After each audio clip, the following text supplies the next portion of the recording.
bentuk plus rasa sama dengan ingatan. Maka yang diingat adalah perpaduan keduanya, dan seringkali rasa itu lebih mempengaruhi ingatan kita daripada bentuk tadi. Kita pasti niteni yang kita tandain itu adalah kelakuannya. Maka brand di level yang paling esensial itu adalah reputasi dari cara kita bertingkah laku. Karena dalam jalanin bisnis itu kan sebenarnya perpanjangan dari ownernya juga. Orang kadang nyebutnya passion, padahal kalau kata Mas Sabrang dari kata pasio yang artinya menderita. Nah, passionate itu rela menderita karena mau mencapai tujuan yang lebih gede.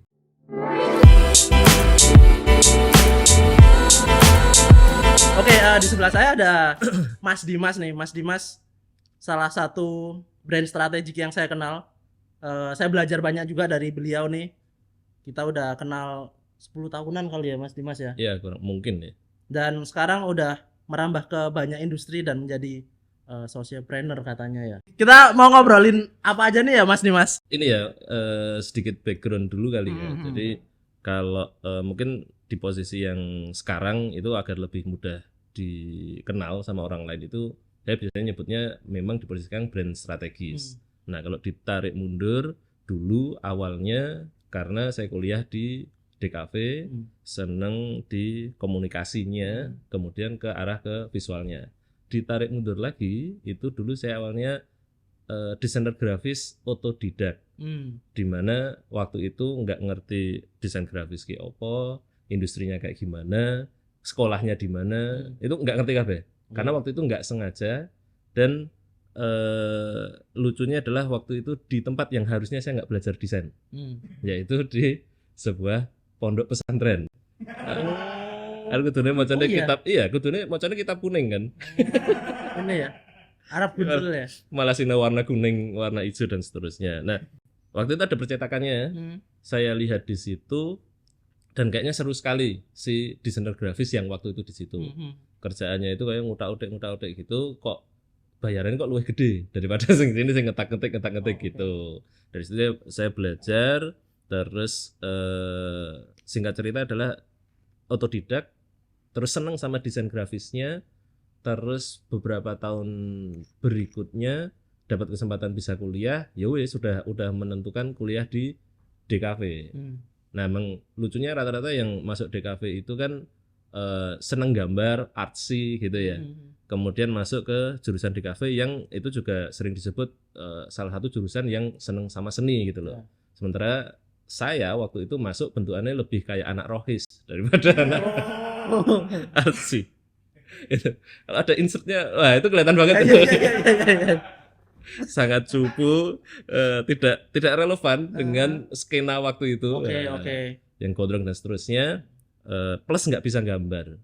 Nah, tapi dari situ saya percaya bahwa DKV itu kuncinya komunikasinya. Nah, lebih seneng akhirnya ngakali gimana sih biar komunikasi visualnya bagus, padahal saya nggak bisa gambar gitu. Akhirnya masuk ke corporate identity, yang akhirnya ke brand identity, kemudian masuk lagi bagaimana pas nyari identity itu ternyata nggak cuma masalah visual, tapi masalah value. Nah, gali di masalah value itu akhirnya mau nggak mau lebih masuk ke area branding yang sekarang jatuhnya jadi brand strategis lah. Perjalanannya begitu, Mas. Pertanyaannya gini, Mas, ini agak jauh kali ya. Graphic designer kan makin gampang, makin accessible ya, dibanding dulu ya. Semua orang makin bisa, expertise-nya itu jadi kayak gimana sih ukurnya sekarang? Saya kan background-nya dari graphic designer juga ya teman-teman. Jadi kayak mungkin saya konsul dan curhat ini sebenarnya. Apalagi dengan AI dan segala macamnya. Betul.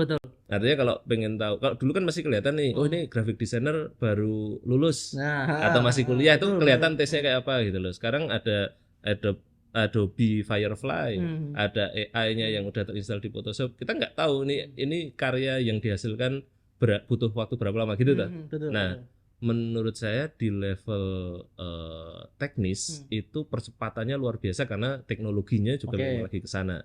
Nah, yang bisa dilihat dan nggak pernah berubah itu sebenarnya sisi fundamental. Fundamental itu misalnya gini, software mau bisa pakai Figma, Canva, Corel, Adobe Illustrator, apapun, tapi prinsip dasar layout itu dari dulu sampai sekarang nggak pernah berubah. Unity ya Unity, dominan ya dominan. Itu nggak bisa akan susah berubah. Kenapa? Karena mengakarnya pada cara bertindaknya manusia. Misalnya di sebuah poster atau di sebuah desain, kita mata itu nggak bisa bohong, larinya kemana. Jadi kalau komposisinya salah, mata itu larinya ya ke hal yang malah tidak yang direncanakan. Misalnya judul di sebuah poster terlalu kecil, sementara logo sponsornya terlalu gede dan banyak. Maka mata itu akan langsung ke area itu. Nah, hal-hal ini yang sifatnya fundamental, nggak peduli softwarenya apapun, itu nggak bisa, istilahnya naluri manusianya ya, nggak bisa di apa ya, di hack di situ. Kalau kita dari sisi bisnis misalnya nih, nah saya butuh kayak gini, desain kayak gini nih, ya. Butuh orang kayak gini. Nah, kita punya judgement, ini bisa kelar berapa lama nih? Kok 3 hari, harusnya kan cuma 5 menit gitu. Kan harusnya lebih cepat karena ada macam-macam itu gitu. Nah, deliver prosesnya itu gimana teman-teman kreatif ke bisnis ya maksudnya? Biasanya kalau kita ngasih analoginya dulu.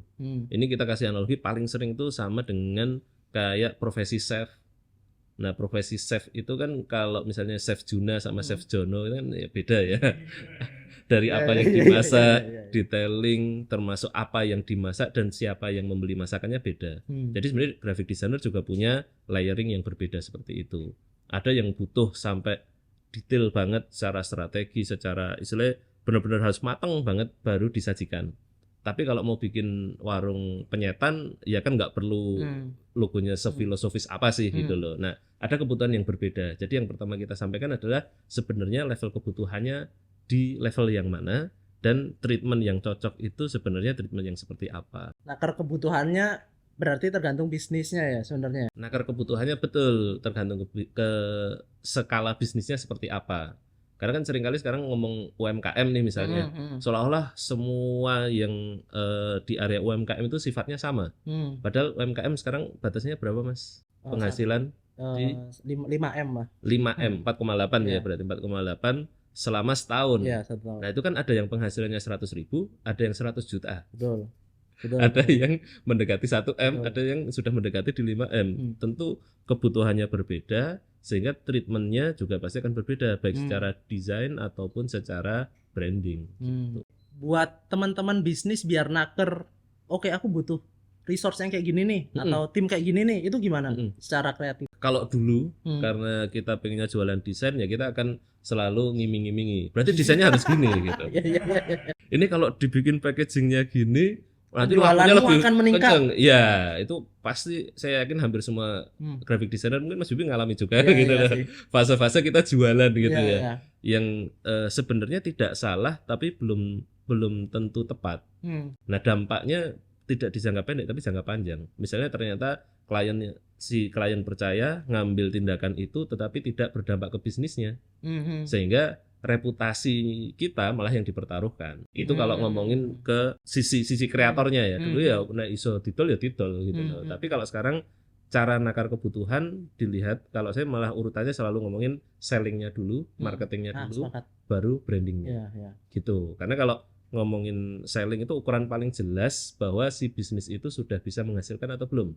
Misalnya dia punya profit sekian persen, kemudian dari sekian persen itu mau dialokasiin lagi buat branding berapa persen. Misalnya ketemu angkanya cuma 100.000, nah itu malah ukurannya lebih enak. Maka 100.000 itu bisa dapat desain apa ya? Karena ketika nanti bisnisnya berkunjung besar di titik tertentu, ya sama kayak manusia, ketika penghasilan cukup kan beli baju itu gampang. Mau ganti skincare gampang. Mau treatment seminggu sekali gampang. Kalau udah ada duitnya. Kalau enggak jadi terlalu ngoyo, terlalu maksain kondisi yang ada, dan ekspektasi terhadap output brand atau output design itu jadi terlalu tinggi gitu. Sering nggak Mas dengar yang ini kalau saya pengen bikin logo yang kalau orang lihat itu jadi udah kayak lihat logo M-nya McD. Kira jawabannya apa ya Mas? Bisa nggak? Jualan dulu yang benar. Benar ya? Diingat-ingat teman-teman, selling dulu, marketing, baru branding. Betul. Nah, branding terakhir aja. Kalau saya ngasih jawabannya biasanya bisa kalau skala bisnisnya segede McD. Ada di sekian titik, bikin itu letter sign segede itu di semua titik itu bisa aja, tapi kan itu jadi nggak make sense ketika skala bisnisnya berbeda. Gini, gimana saat bisnis owner itu bisa memutuskan kapan pakai tim in-house? Ini kita bikin tim kreatif nih.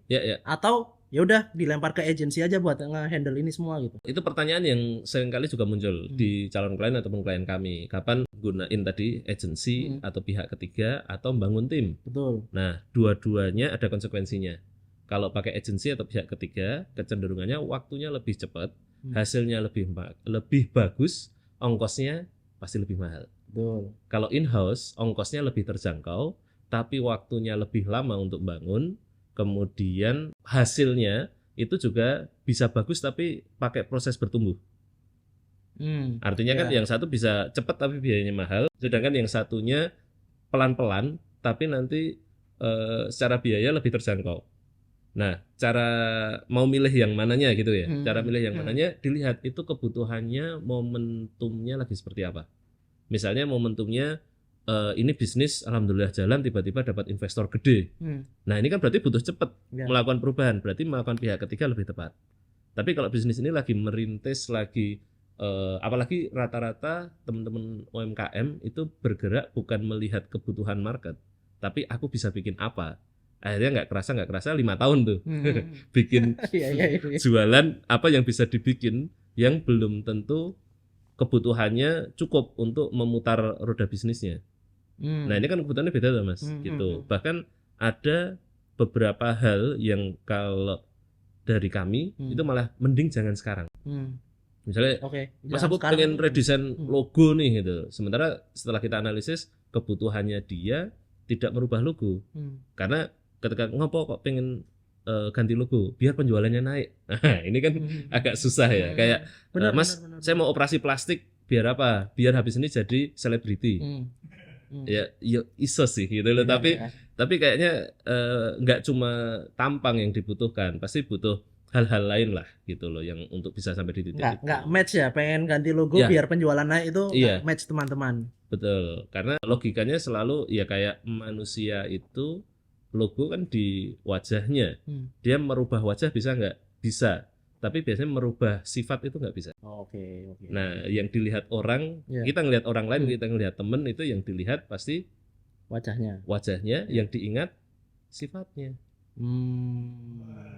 Iya kan? Bagus ini. Pasti punya kalau potongan TikTok. Kalau makanya kalau kita ngomong brand kan luas banget. Nah, untuk menyederhanakan itu biasanya saya bikin kodak gaduk. Nah, karena wong Jawa ya, kodak gaduk itu branding itu adalah bentuk, rasa, dan ingatan. Branding, bentuk, rasa, dan ingatan. Kodak gaduk katanya. Itu branding gitu ya teman-teman. Iya, band kapan? Versi Mas Dimas. Betul. Penjelasannya sederhana. Bentuk itu adalah apa yang terlihat. Berarti kalau di bisnis ya mulai dari produk, logo, warna, packaging, apapun yang terlihat. Ya. Rasa itu apa yang di dalam, yang dirasain. Misalnya fotonya keren, sering nggak nemuin, wah tempatnya keren nih gitu. Begitu datang kok jebol kecil ya. Kok jebol sempit ya. Berarti pinteran fotografernya untuk membentuk ekspektasi. Tapi ketika kita ngerasa wah tapi sempit, harus antri, harus ini segala macam, maka bentuk plus rasa sama dengan ingatan.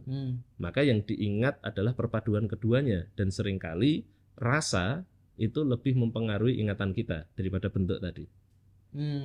Di level personal bisa nggak ganti baju, ganti muka jadi ganteng, jadi cantik? Bisa. Tapi kalau teman-teman kita pasti apal. Kita juga nandai teman-teman kita, mana yang enak diajak ngobrol bisnis, mana yang enak diajak curhat, mana yang kalau bisa nggak usah ketemu. Karena sukanya pinjam 100 kan. Pinjam 100 dulu. Nah itu kalau dia ganti baju tapi dia udah terkenal, reputasinya adalah pinjam 100, biar silaturahmi nggak terputus tadi, kita pasti niteni yang kita tandain itu adalah kelakuannya. Maka brand di level yang paling esensial itu adalah reputasi dari cara kita bertingkah laku. Karena dalam jalanin bisnis itu kan sebenarnya perpanjangan dari ownernya juga. Betul. Bahwa kalau saya selalu ngomong, saya nggak percaya produk itu bisa ditempeli value. Tapi si owner itu punya value yang diwujudkan menjadi sebuah bentuk produk, service, perusahaan, negara, dan seterusnya.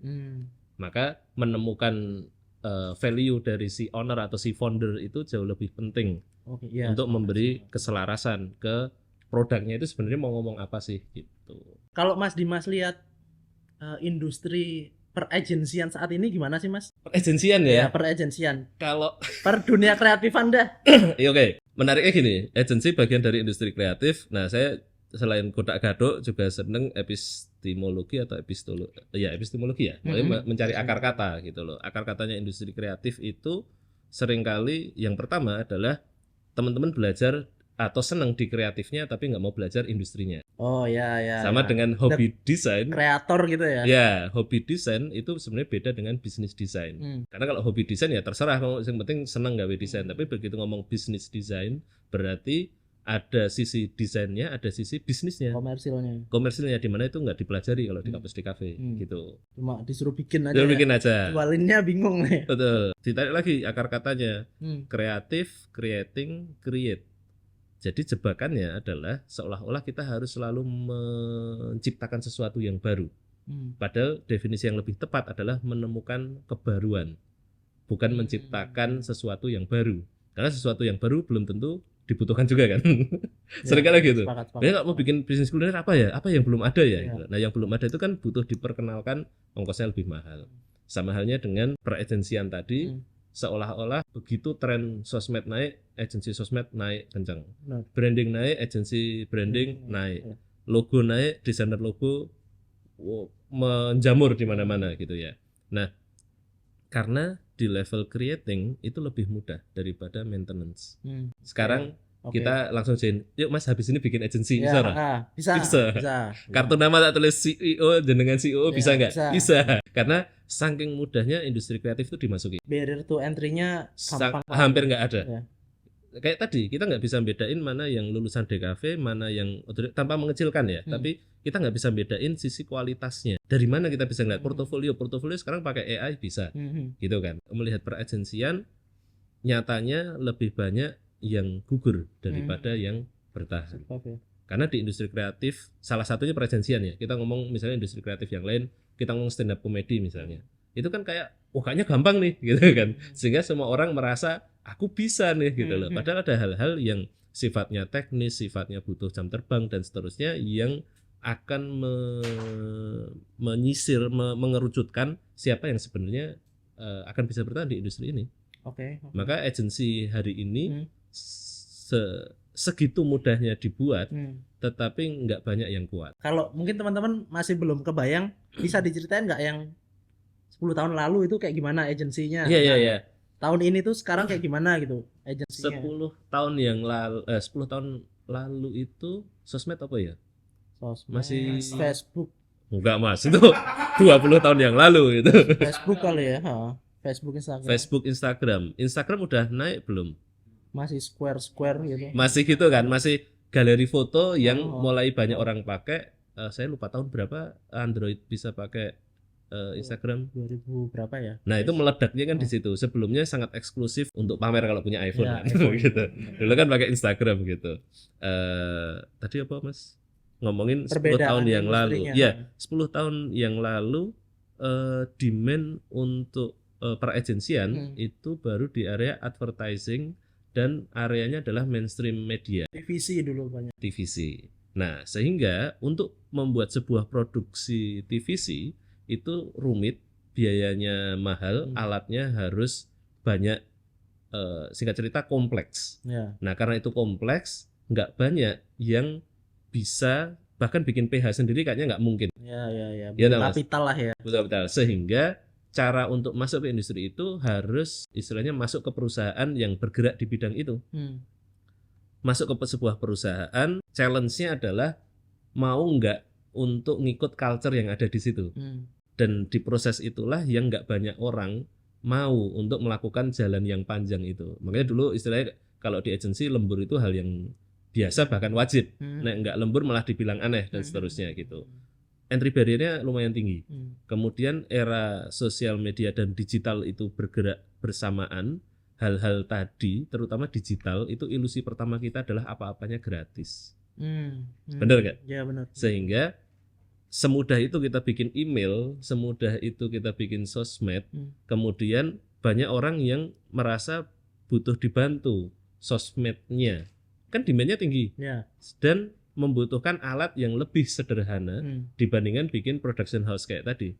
Nah, begitu entry barrier-nya turun, masuklah semua untuk aku sosmed agency, aku sosmed spesialis, supply-nya iya, dan ngeklaim jabatan-jabatan itu nggak ada yang bisa ngelarang soalnya.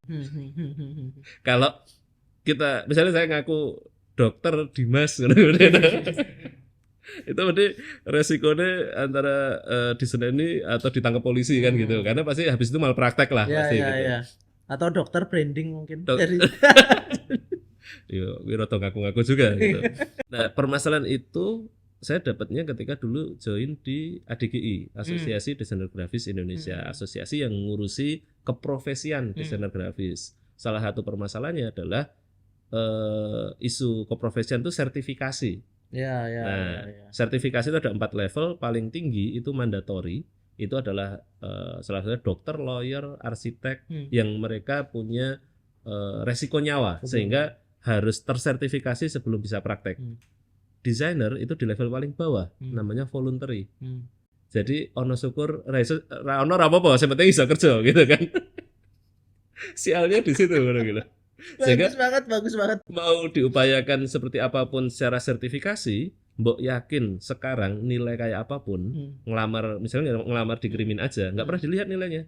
Yang dilihat portonya, terus rekam jejaknya seperti apa, habis itu diuji. Selama mungkin ada tesnya atau selama 3 bulan probation bisa ngikuti secara speednya, culture-nya dan seterusnya. Dan artinya apa? Artinya yang dilihat adalah bentuk nyata dari apa yang bisa dilakukan. Sertifikasi tidak berlaku di situ, nggak matters gitu. Saya lihat itu sekarang semua bisnis jadi punya tim sosmednya gitu. Iya. Jadi nggak perlu agensi gitu. Menjawab itu kalau saya ngelihatnya gini, tadi ya, karena banyaknya yang bisa melakukan sosmed manajemen, produksi sosmed lah, bikin konten lah, bikin konten itu kan tampaknya gampang, sehingga banyak orang ngeklaim aku bisa nggak konten gitu loh. In-house di sebuah brand atau sebuah company itu sebenarnya cara yang paling make sense kalau mau ngomong sustain. Karena secara biaya pasti lebih masuk akal. Ya, bisa kemudian lah ya. Betul, secara loyalitas biasanya lebih bagus karena menjadi bagian dari perusahaan atau brand tersebut. Tetapi konsekuensinya prosesnya nggak bisa langsung jadi.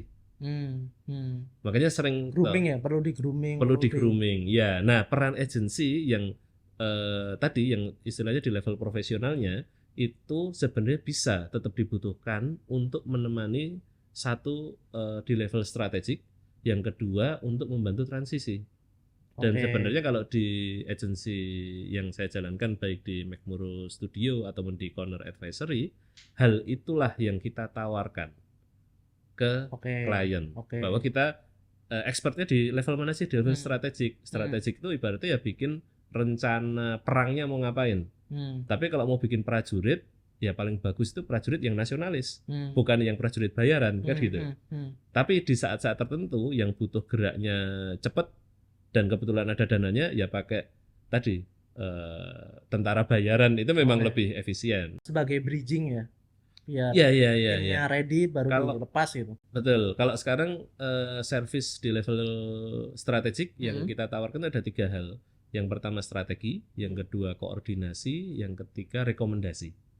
Jadi di level strategi tadi kita membantu, kelemahannya biasanya kalau in-house itu karena fokusnya di teknis, begitu diajak ke strategi nggak ada komparasi karena ngerjainnya cuma hal itu aja.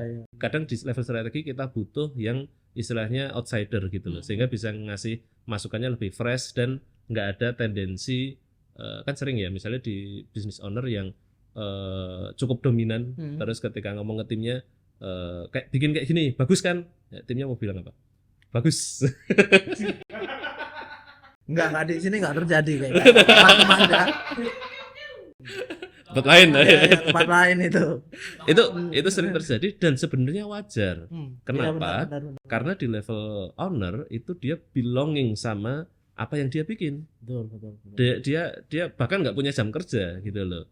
Nah, seringkali ketika kenapa hal itu terjadi? Karena owner itu sebenarnya secara positif itu berharap si tim itu punya belonging yang sama. Dan ini kalau mungkin buat teman-teman yang punya bisnis, ini yang perlu diperhatikan.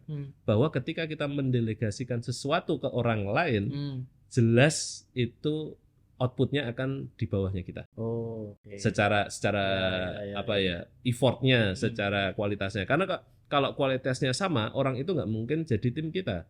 Pasti jadi partner. Jadi co-founder ya. Atau co-founder gitu loh. Tangkap kan? Make sense. Nah, blind spot itu yang sering kali terjadi.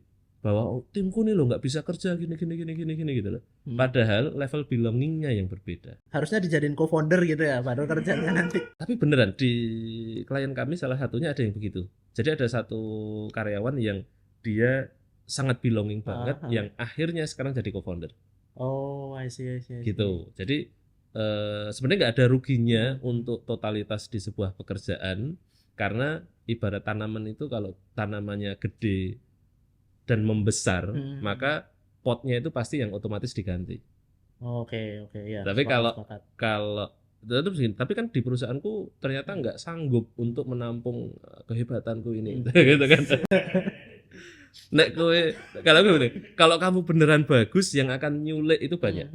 Nyari pot lain lah ya. Iya, makanya kalau kadang kita buat bercandaan di teman-teman kreatif itu, kalau teman-teman kreatif atau kreator desainer apapun lah ya, kok sampai ngelamar kerjaan di mana-mana nggak dapet, ada yang salah. Ya. Karena harusnya kalau outputnya bagus, dia udah disibukin sama pekerjaan, bukan sibuk nyari pekerjaan. Betul. Gitu. Tadi beberapa kali sepintas ada Loka-Cola. Ya. Bisa diceritain dikit nggak Mas? Itu agensi apa, lembaga dakwah apa pengajian sosialisasi gitu. Jadi Loka-Cola itu kita nyebutnya lokal kolaborasi.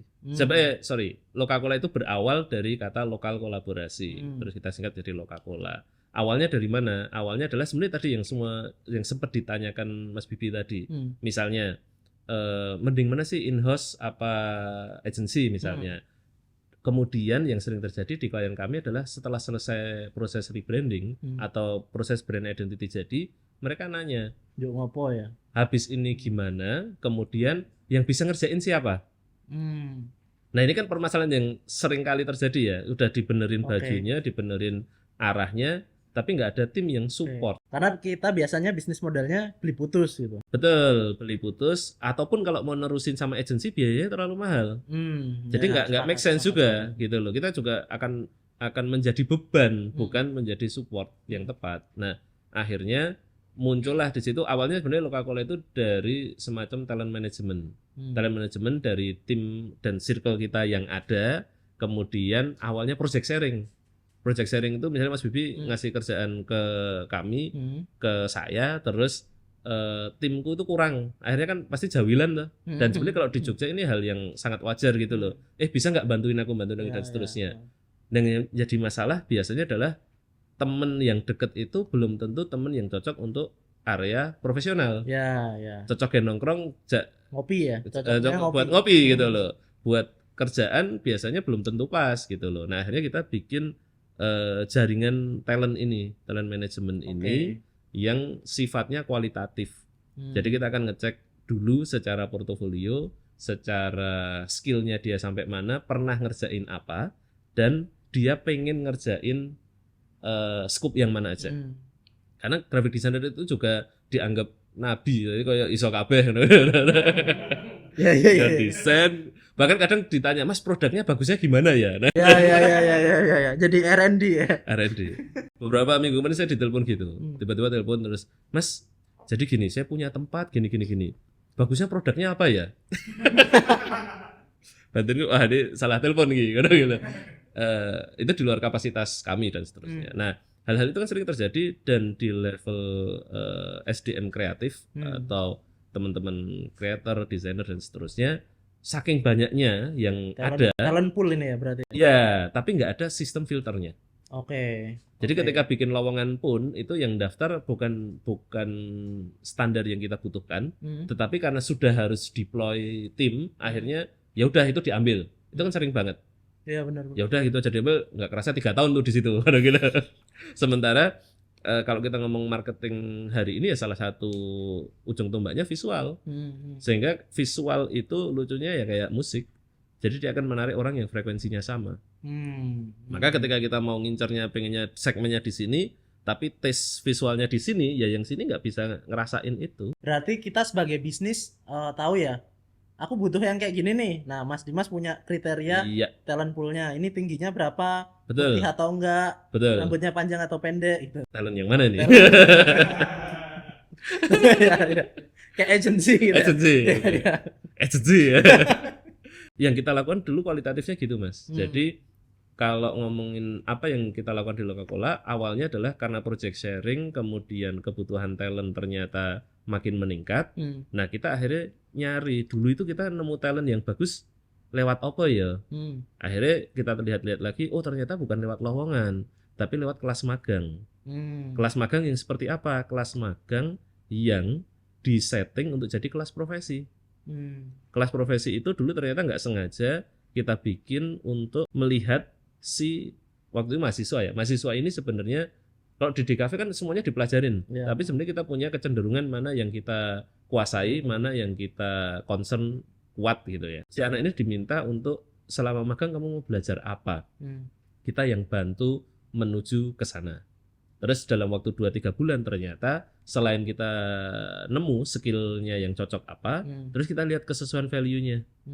Dia tipikalnya sama nggak kayak kita. Nah itu ada ketemu satu kelas profesi. Terus habis itu dari mana lagi? Ternyata ada beberapa talent yang kita dapat ketika kita dampingin teman-teman SMK yang lagi ikut lomba. Dan kalau yang nasionalnya itu kan LKS, lomba keterampilan siswa ya. Nah, yang level Asianya ternyata ada, level dunianya ada. Dan ada yang teman kita itu juara dunia desain grafis. Di Jerman. Bayangin, itu kan sebenarnya ada, tetapi enggak. Kenapa sih kok kita enggak ngelihat itu? Ya karena kuncinya tidak adanya konektivitas antara saking banyaknya pilihan. Dan teman-teman di kreator atau desainer tadi berkumpulnya hanya sesama yang punya profesi yang sama atau hobi yang sama. Yang seneng komik, yang ngumpulin sama cah komik, ilustrasi-ilustrasi, yang painting-painting, yang grafis-grafis, ya skillnya nambah, tapi networkingnya nggak nambah. Itu yang mau dipecahkan ya. Itu yang mau dipecahkan. Jadi yang pertama adalah nyari bibit yang bagusnya di mana, kemudian di grooming sampai di level yang standar industrinya seperti apa. Kemudian dari sisi berlawanan kita mencari insight sebenarnya industri yang sekarang butuhnya talent yang seperti apa. Terus kita coba ketemuin di tengah. Makanya biasanya kita baginya ada talent management, studio management, kemudian satu lagi project management. Nah ini tiga channel yang kita bangun untuk menyesuaikan kebutuhan sisi bisnis yang berbeda-beda. Yang lagi benar-benar dari awal merintis itu kalau ketemu sama studio pasti budgetnya nggak masuk. Tapi kalau misalnya dikerjain sama siswa magangnya kita, secara budget bisa dibicarakan, secara supervisi itu pasti kualifikasinya dipertimbangkan. Bisa dibilang lebih irit ya? Lebih fit. Iya. Bisa dibilang lebih hemat. Tapi hemat sama mahal itu kan ketika apa yang kita keluarkan dengan apa yang kita dapat itu matching apa enggak? Kalau yang kita udah merasa keluar duit banyak tapi nggak dapat yang sesuai ya kita bilang mahal. 100.000 mahal apa murah, Mas? Tergantung buat apa ya. Nah, tergantung apa kan. Kalau dibawa ke mall kurang, kalau dibawa ke masjid banyak kan. Gitu, iya. Karena dulu Bang doanya bapak saya masuk pesantren kan pengen jadi dai, malah belajar desain, jadinya dai desainer gitu, Mas. Jadi tipis-tipis gitu. Berarti kalau saya sebagai business owner nih, terus ada talent pool nih di Mas Dimas, itu kita bisa beli talentnya atau sewa talent? Bisa. Hitungannya gimana? Jadi gini, ini Lokakola itu baru official launchingnya di awal tahun ini. Berarti kan baru jalan 1 semester. Kalau fundamental bangunnya sebenarnya udah 5 tahun ke belakang, tapi baru beneran pakai nama Lokakola itu baru di tahun ini. Nah, visinya adalah hal itu bisa sangat mudah dilakukan. Visinya ya. Oke. Jadi Mas Bibi Mas aku butuh gini. Kita tinggal ngasih link, silahkan Mas, mau pilih sendiri, mau kita manajemeni, atau kita manajeri, atau memang mau kerjasama di level B2B.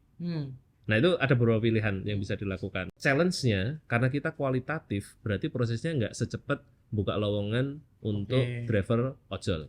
Nah itu mau yang saya mau tanyain tadi. Iya. Karena kalau driver ojol kompetensinya punya SIM, punya motor. Iya. Iya kan? Ya. Punya HP. Wis telu kuwi. Bisa naik motor ya. Kalau nggak bisa ya susah juga.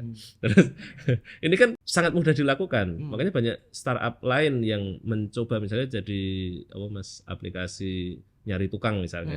Itu kan barriernya gede banget.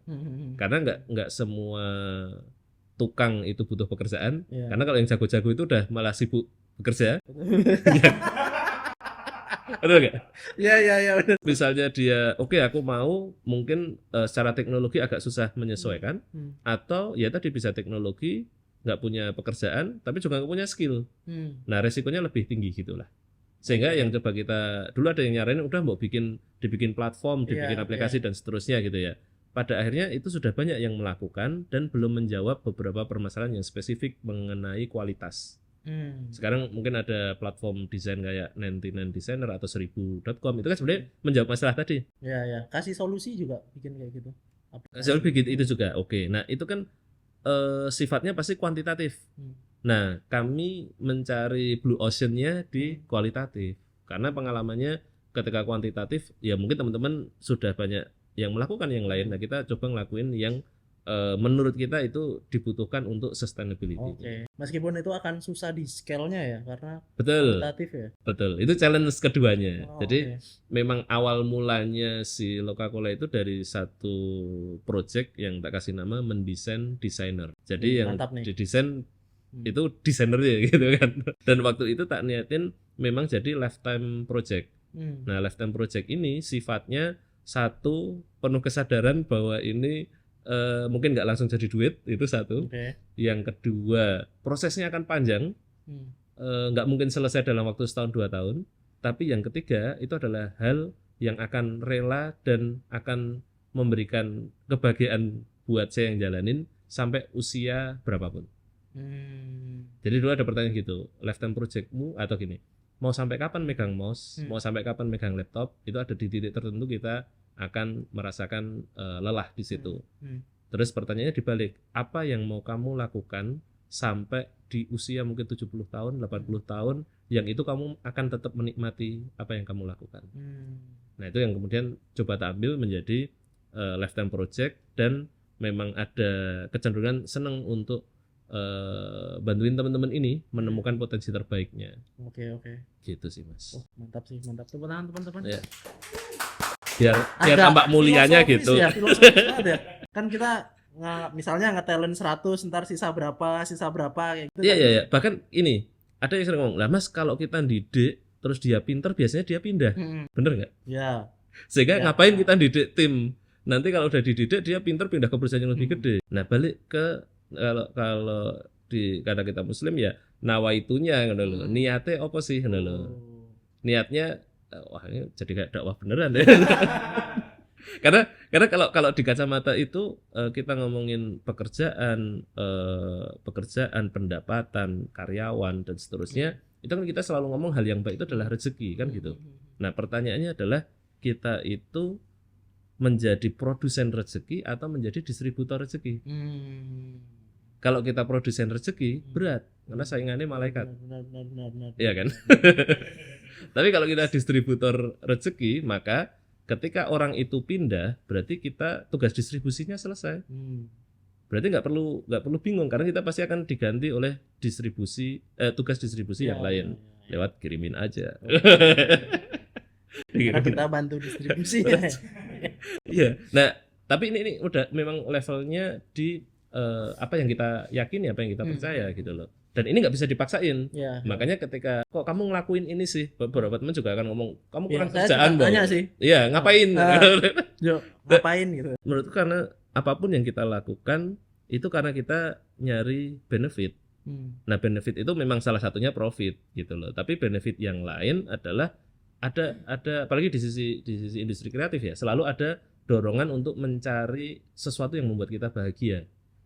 Yang orang kadang nyebutnya passion gitu kan. Padahal kalau kata Mas Sabrang itu kan dari kata pasio yang artinya menderita. Nah, passionate itu rela menderita karena mau mencapai tujuan yang lebih gede. Ya sesimpel kalau lagi punya gebetan itu mau dari Tamsis ke Jalan Kaliurang ya dilakoni. Oh iya. Itu menderita kuwi. Ya bensinnya ya tenagane ya kok ya gelem-geleme gitu ya. Betul Sleman lah ya. Padahal Sleman. Tapi karena kita melihat tujuan yang lebih besar, kita rela menderita. Nah, itu yang sebenarnya yang paling mendorong kita ke situ. Nah, yang kita cari adalah apa sih yang jadi dorongan kita yang paling utama. Oke. Terus kalau end game-nya Coca-Cola jadi kayak apa, Mas? Apakah menjadi ADGI tandingan gitu Waduh. Atau jadi sebuah asosiasi atau paguyuban atau yayasan? Karena udah terlanjur dakwah tadi ya. Jadi analoginya kalau saya gini, jujur saya ngambil salah satu konsepnya mengadopsi dari yang dilakukan Jamaah Ma'iyah. Dimana tadi ya kalau ngomong organisasi religi misalnya berarti ada Muhammadiyah, ada NU dan seterusnya. Kemudian ada Ma'iyah. Yang menarik dari Jamaah Ma'iyah adalah tidak perlu pendaftaran, tidak perlu kartu anggota, tetapi ketika ada sebuah pengumuman besok ada pengajian Ma'iyah yang datang ribuan orang. Dan misalnya kita ketemu di luar forum terus ternyata tahu sama-sama ngaji Ma'iyah, itu kayak ketemu sedulur. Nah, esensi itu yang sebenarnya pengen tak aplikasiin di Coca-Cola sebagai satu wadah yang mempertemukan antara creator, user sama deal maker atas nama tadi kebutuhan yang kemudian ketemu dengan supply yang tepat. End game-nya adalah ini jadi satu ekosistem besar yang bahkan nggak perlu join tapi bisa mendapatkan manfaat dari apa yang terjadi di situ. Maka ada dua hal yang kita tekankan kalau ke teman-teman yang nanyain terus ke Coca-Cola itu sakjane apa kan gitu. Yang pasti yang pertama dia bukan komunitas, tapi menonjolkan konektivitas. Yang kedua adalah kalau di komunitas atau di sebuah perkumpulan, pas ada sebuah acara kita nggak datang dirasani. Jadi omongan, oh kok nggak datang sih, kok gini, kok nggak aktif gitu ya. Nah kalau di kita dibalik di Coca-Cola itu datanglah ketika perlu. Maka boleh datang kapan aja, pas acara apapun, pas pertemuan yang manapun, tapi harus jelas keperluannya mau ngapain, sehingga akan dapat apa yang diinginkan tadi, apa yang diinginkan lah. Meskipun jadi akuntabilitasnya jadi bias ya. Iya. Maksudnya kalau mau dilihat bisa ke-track gitu ya. Betul. Karena kita nyoba apa ya, nge-track itu berarti dari sisi apa nih Mas? Anggotanya, terus betul. Valuasi. Udah ngomong ke situ ya. Iya. Tadi sih Mas, aku kadang lihat ini sebagai lifetime project itu sifatnya memang sesuatu yang bahkan ada kemungkinan kalau ini tidak dibutuhkan, itu memang udah hilang aja. Lah ngapain maksain satu hal yang tidak dibutuhkan? Tapi kalau ini masih menjadi sebuah kebutuhan dan yang berinteraksi dengan ekosistem ini dapat manfaat yang jelas, itu pasti akan jalan dengan sendirinya. Nah, nilai ini ngomong ke pasrahan juga ya gitu. Ke pasrahan ini mungkin jadi nggak lazim secara bisnis. Ya. Walaupun sebenarnya kita punya proyeksi bagaimana revenue itu bisa diperoleh. Contohnya misalnya, tapi sifatnya memang investment ya, jadi nggak bisa yang dalam waktu dekat. Contoh sederhananya ketika dalam sebuah transaksi project sharing, tadi Mas Bibi nawarin sebuah pekerjaan ke kami ngerjain lewat jalur Coca-Cola tadi, kemudian sekian persen itu sebenarnya akan masuk di kasnya si Coca-Cola. Satu. Kedua, Mas Bibi, ini revenue stream ya ini ya? Revenue stream. Berarti itu ngomongin ke project management. Revenue stream yang kedua, Mas Bibi butuh talent, ternyata kita sudah punya stok yang dibutuhkan. Maka analogi sederhananya adalah teman-teman pebisnis itu kalau pengen tahu satu talent ini bisa kerja apa enggak, itu butuh waktu 3 bulan. Ya, 3 bulan. Minimal, berarti nyiapin gaji 3 kali gaji lah, 3 kali gaji. Nah, yang kita taruhkan sederhana, mau enggak misalnya cukup ngasih budget ke kita 1 kali gaji dengan jaminan si talent ini beneran bisa kerja, atau kalau dia berhalangan atau dia tidak bisa kerja, kita punya backupnya. Subscribe ya? Subscribe. Berarti itu hal yang mutual benefit. Artinya itu bisa jadi revenue. Memang PR-nya itu belum bisa dikonversi dalam waktu dekat. Karena tugas kami sekarang adalah mengumpulkan sebanyak mungkin talent-talent ini dari berbagai layer, dari yang SMK, mahasiswa yang sudah kerja, freelance dan seterusnya. Satu lagi yang bisa jadi revenue stream biasanya adalah ada beberapa pihak yang meminta kami menjalankan atau mengisi sebuah pelatihan. Nah, pihak ini biasanya adalah perusahaan gede yang sudah punya dana CSR atau yayasan yang memang sifatnya filantropi kayak gitu. Nah, tugas kita kan nge-breakdown itu jadi sebuah pelatihan yang jelas manfaatnya, jelas programnya dan seterusnya. Nah, biasanya ada budget yang bisa kami kelola. Nah, budget itu digunakan untuk teman-teman yang terlibat di kegiatan itu dan sekian persen masuk ke kasnya Coca-Cola. Mantap. Kebayang ya? Ya, kayak gitu.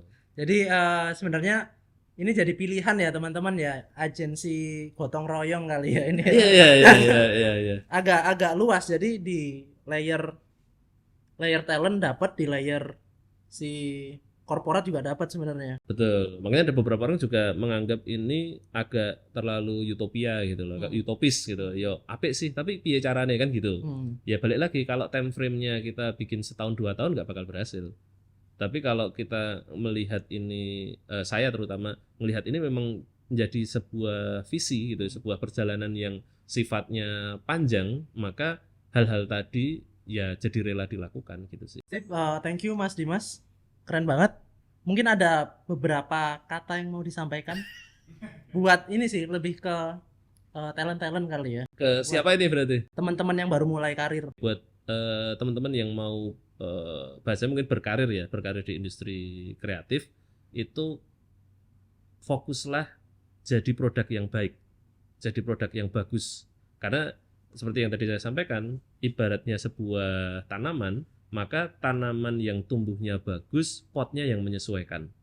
Nanti potnya nggak cukup, pasti potnya digedein. Kalau pot itu sudah nggak mampu menampung sebuah tanaman ini, akan banyak pot lain yang siap menjemput Anda ke jenjang karir berikutnya.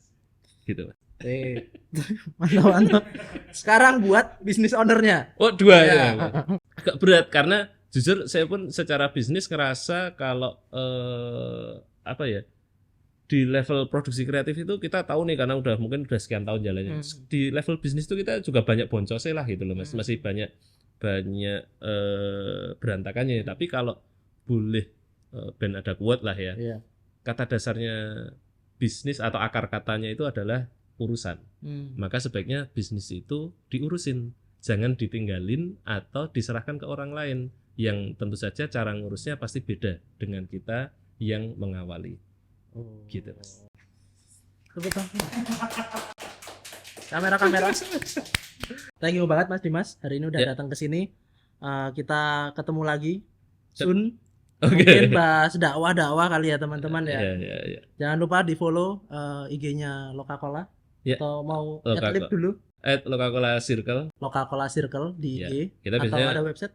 Website belum ada. Nanti kegiatan-kegiatan itu akan kita posting di situ. Sekarang udah berapa circle Mas? Bisa ini? Sekarang baru ada 3. Jadi Jogja, Solo, Klaten, dan setiap circle itu punya inisiasi yang berbeda karena kebutuhan tiap kota beda gitu. Ada country manajernya teman-teman tiap kota ya. Iya. Betul. Kepala suku ya, kepala suku. Terus kalau mau gabung gratis? Gratis, nggak ada. Bahkan kalau mau nge-invest juga bisa ya? Bisa. Kalau mau bikin program kolaborasi bareng bisa? Iya bisa. Jadi kita sangat open untuk apapun yang bisa dikerjain bareng gitu sih. Kalau karyawannya mau di training juga bisa? Betul, itu juga bisa. Banyak kolaborasi yang bisa di konekkan ya. Iya betul. Oke, thank you semua. Jangan lupa subscribe, like, dan komen gitu ya. Sampai ketemu di episode berikutnya. Dadah. Kirimin aja